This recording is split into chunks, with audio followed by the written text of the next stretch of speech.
Buenas.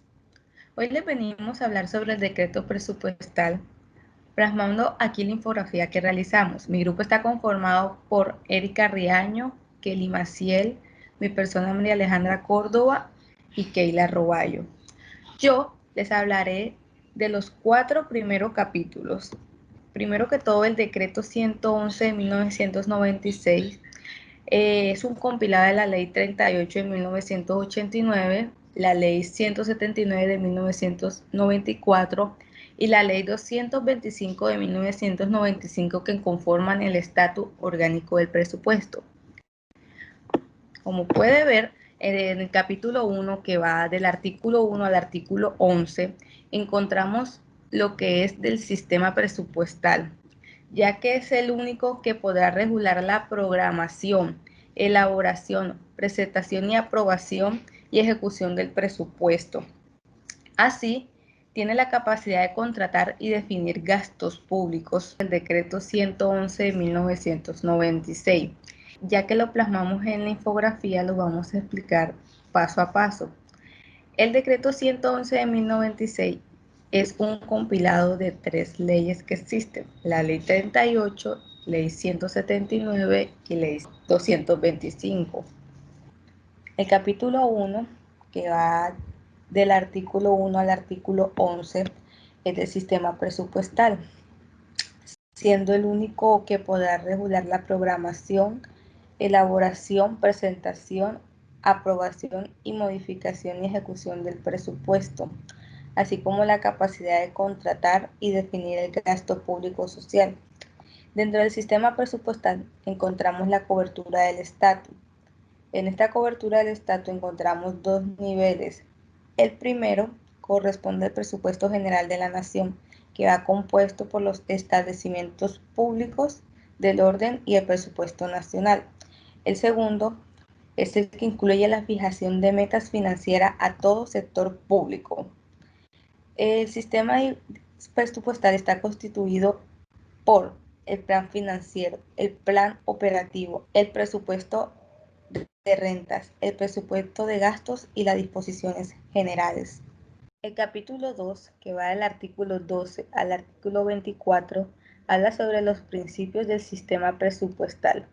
Es una ley orgánica del presupuesto donde las disposiciones legales que éstas expresamente autoricen podrán regular la programación y podrán aprobar, modificar y ejecución del presupuesto, así como la capacidad de contratar y definir el gasto público social.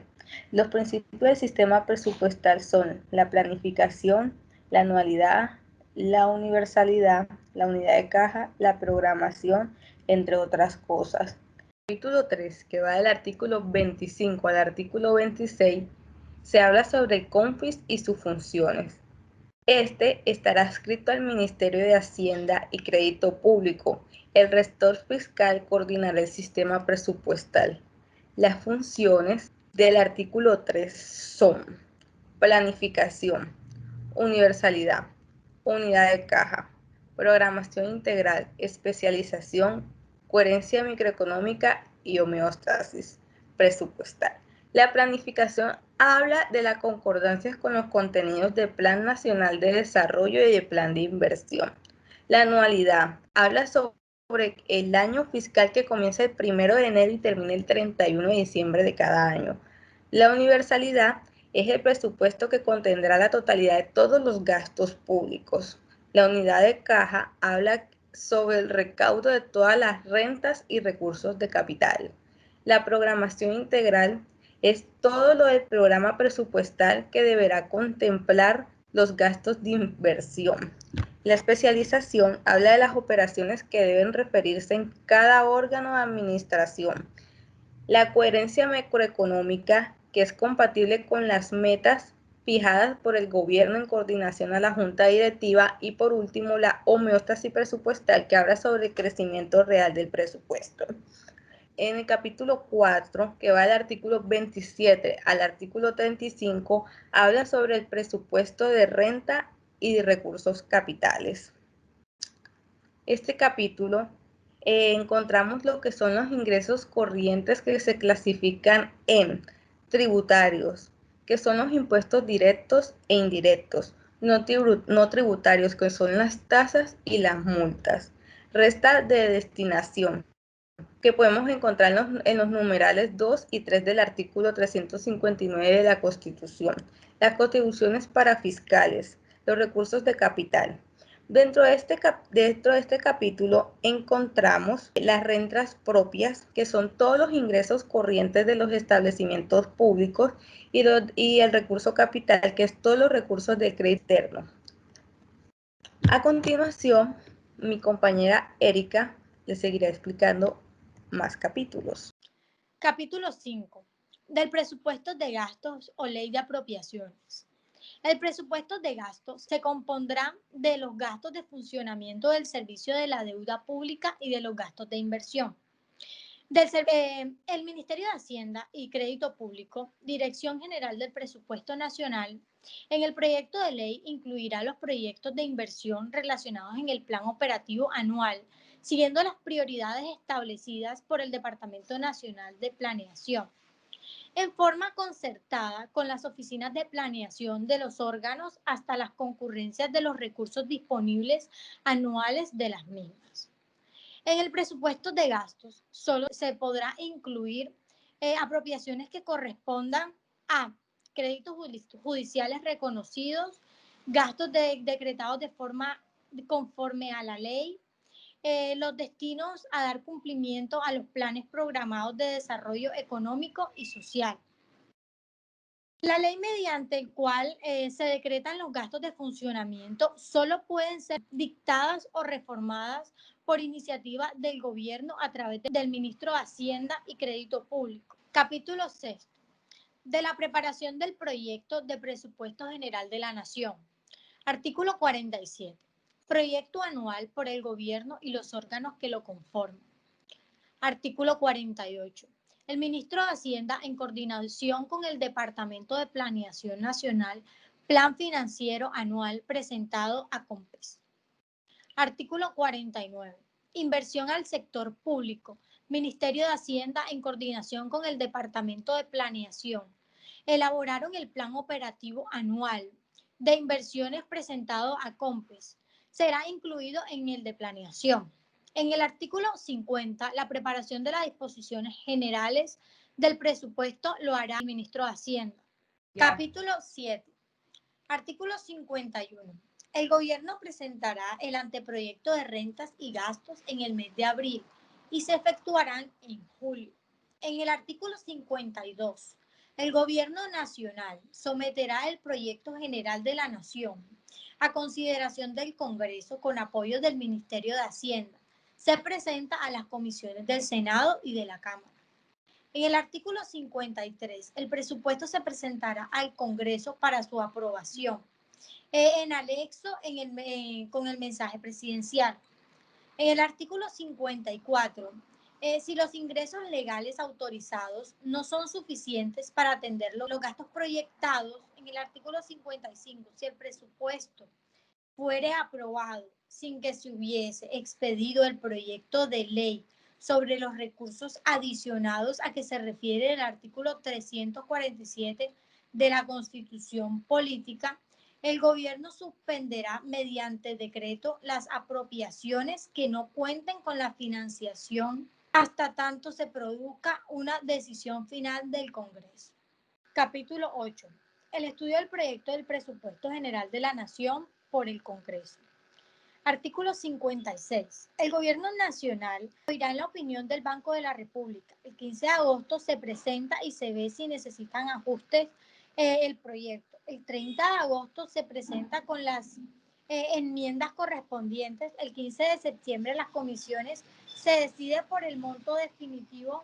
El 25 de septiembre, aprobación del proyecto por parte de las comisiones. En el artículo 57, toda deliberación será en conjunto con las comisiones. En el artículo 58, una vez cerrado el primer debate, se asignarán patentes de revisión e informes en el segundo debate, tanto de la Cámara como en el Senado. En el artículo 59, si el Congreso no expidiere el presupuesto general antes de medianoche del 20 de octubre, regirá el proyecto presentado por el gobierno. En el artículo 60, el órgano de comunicación del gobierno del Ministerio de Hacienda, por el cual podrá solicitar en nombre del gobierno la creación de nuevas rentas u otros ingresos. El artículo 61, el director general del presupuesto, asesorado por el Congreso, el estudio del proyecto del presupuesto. En el artículo 62, presupuesto de rentas y recursos no pueden ser aumentados por las comisiones del Senado y de la Cámara. En el artículo 63, el Congreso eliminará o reducirá las partidas de gastos presupuestales por el gobierno, con excepción de que estas relacionen con la deuda pública. A continuación, mi compañera les seguirá explicando los siguientes capítulos. Capítulo 9 del artículo 64 y 66. Este nos habla de la repetición del presupuesto.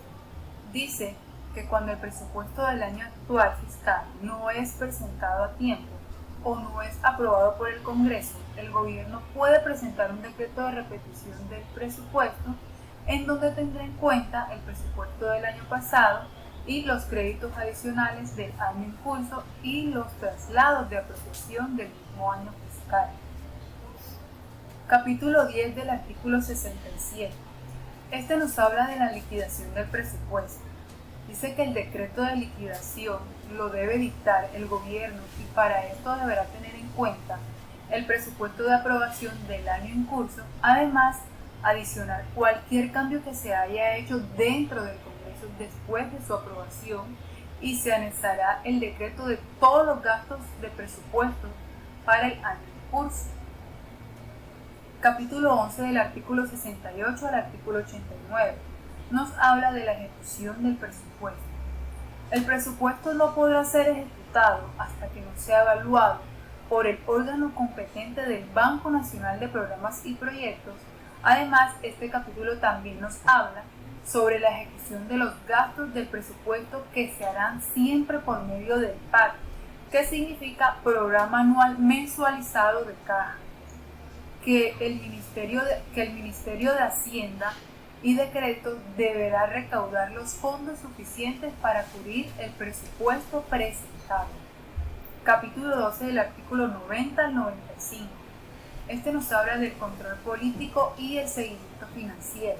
En este capítulo encontramos quiénes son los encargados de vigilar y controlar el ámbito político y financiero del presupuesto nacional.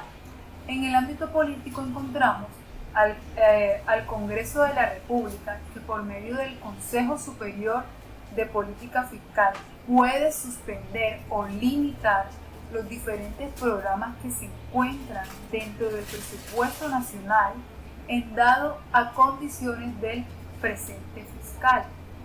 Y por el ámbito financiero podemos encontrar a la Contraloría, la cual vela y controla, vigila minuciosamente la ejecución del presupuesto y evita así que el presupuesto nacional sea malversado en cosas que no están dentro de la norma legal, como por ejemplo, si el presupuesto de una vía es usada para la construcción, digamos, de un centro comercial, la Contraloría tiene el poder de empezar una investigación para poder esclarecer el desvío de estos fondos.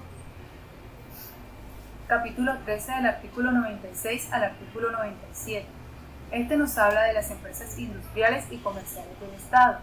Las empresas industriales y comerciales del Estado y a las sociedades económicas mixtas con régimen de empresa industrial y comercial del Estado dedicadas a las actividades no financieras, les son aplicables los principios presupuestales contenidos en la Ley Orgánica del Presupuesto, con excepción de la inembargabilidad.